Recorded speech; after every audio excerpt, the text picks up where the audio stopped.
I have to admit, the more you talk to libertarians, the more persuasive they become. It's really hard to sort of wear you down. Yeah.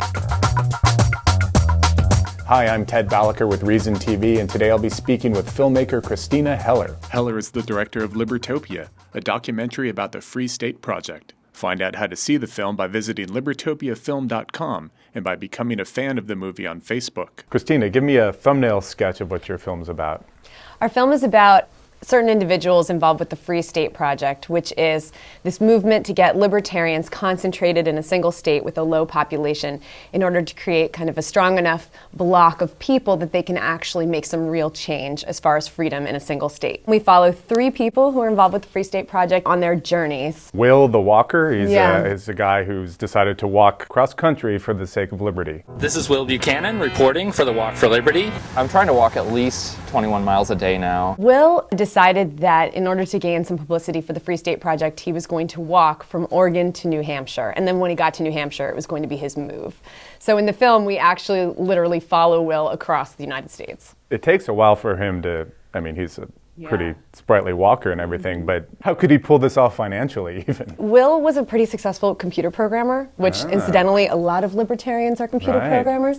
But he was a pretty successful computer programmer in New York City for a long time. And he probably could have kept that lifestyle going for a while, but he realized, that this wasn't his passion and that a comfortable job wasn't worth sacrificing the things in life that he truly cared about. So he quit his job and decided that this is what he wanted to do. Another fellow you follow is Andrew, a young redheaded guy from Los Angeles. My friends are all going to college too, so when you grow up and you turn 18, everyone goes to college, things change anyway, so we're all doing what we gotta do, and this is what I gotta do. We'd put out like a message on YouTube: if you're moving to New Hampshire for the Free State Project, preferably from far away, give us a call. And he contacted us and said he was 18, like fresh out of high school, and that he was going to be moving to New Hampshire. We just thought that was so interesting, like someone so young who was interested in the cause, especially moving from the Los Angeles area. It turned out really, really well. His family was so nice to kind of let us into their world, and we got a nice view of what would make an 18-year-old want to take such a drastic move, Ron Paul had played a big role, right? Ron Paul, yeah, he had discovered Ron Paul online. Usually starts with Ron Paul. I first discovered libertarianism through Ron Paul, I think. It wasn't that he convinced me of anything that I didn't already believe. It was that he was affirming all the things that I just knew innately to be true. Well, obviously a lot of Free Staters, as they're called, are big Ron Paul fans. And in the film, Ron Paul gets kind of a lot of little shout outs here and there, because not only is Andrew a fan, but then Will, while he's walking, is wearing the Ron Paul hat a lot. The third guy is Matt, the bearded Matt, who used to be a professor. I've been in New Hampshire for almost 3 years now and enjoying it to the fullest, I have to tell you. Especially when people honk at me and give me the thumbs down on the side of a road. Of your 3 characters, he's the only one who's already there, right? Right. He moved in 2006. He started his own nonprofit, the New Hampshire Coalition for Common Sense Marijuana Policy. So since 2007, he's been fighting for common sense marijuana laws in New Hampshire. What we think is kind of interesting is that in the film, you kind of get people in 3 different phases of involvement with the Free State Project. You get Andrew, you get to watch him as he actually moves. Will, you meet him as before he moves. The entire journey is before he gets there. And then with Matt, you get someone who's already there. So you're kind of getting this 3-stage look at people who are involved with it. And why did you decide to pursue this project? From the beginning, it was a collaboration with me and my co-producer. We were making short documentaries for Current TV in New Hampshire, and we did a piece on the pride of gun ownership in New Hampshire for Current, and then we ended up finding out about the Free State Project and did a short for Current about the Free State Project.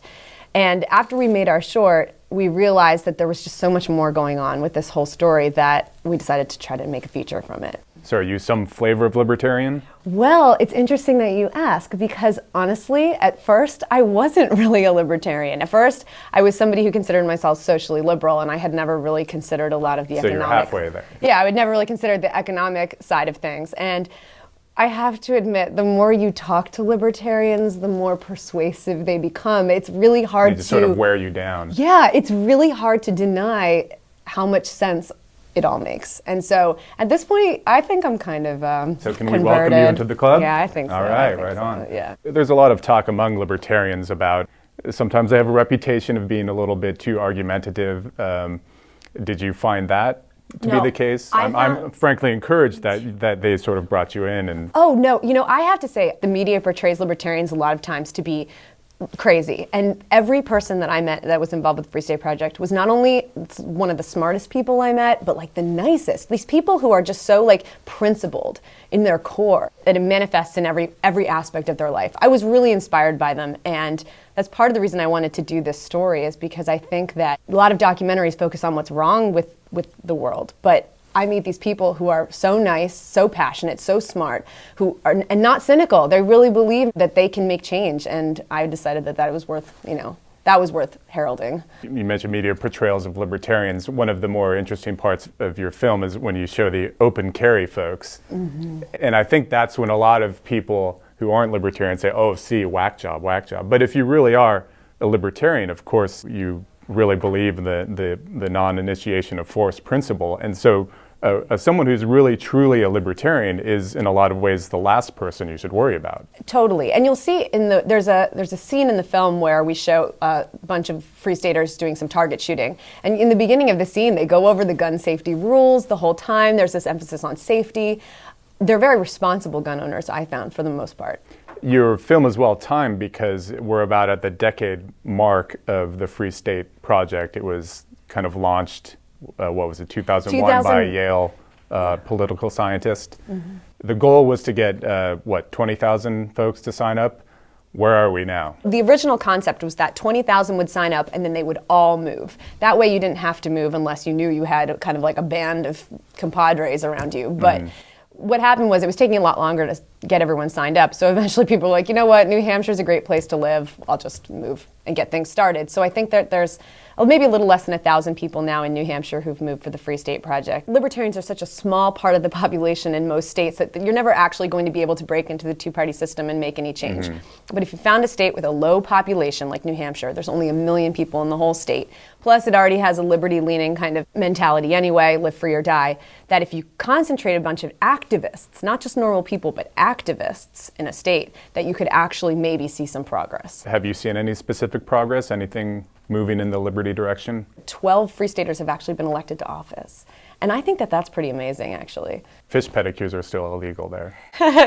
For those who don't know, that's a practice that's pretty common in parts of Asia where little toothless fish basically give you a pedicure. We interviewed this Vietnamese woman who invested a bunch of money into this practice, and the state basically shut her down. It just shows how much progress there still is yet to be made. What are some of the things that people think about when they think of New Hampshire? You can drive your motorcycle without a helmet. No helmet laws, no seatbelt laws. I think there's no seatbelt laws. I could be wrong about that. There are no seatbelt laws for adults, I think. Oh, They actually have some of the safest streets in America last time I checked. So. And they don't have sales tax or income tax. And they were the first state to legalize civil unions without being forced to by the judiciary.